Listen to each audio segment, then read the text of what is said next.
Sağda yani ne toyda şu var. Artsın sen, ömrün varsın. Yastamadan bağıt olsun. Ağam sen. Dine oğlum da yaşalıyım.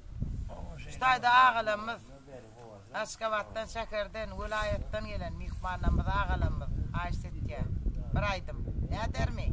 Gayret et dedi. Meferi de.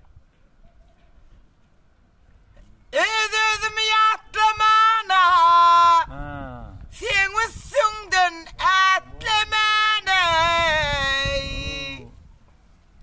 özüm yatlamana sen üstünden atlamana Gurbatım yok bir vefayar sen sevgini yatlamana Gayratım yok bir vefayar sen sevgini yatlamana Hani benim san sigerim bu derdimi soranım ey Ağam hani benim san sigerim bu derdimi soranım ey Yalan dünya yaktı ömrüm inni seni yatlamana Yalan dünya yaktı ömrüm bu ömrümü yatlamana Seretsizlik yakar gönlüm bir vefalık eder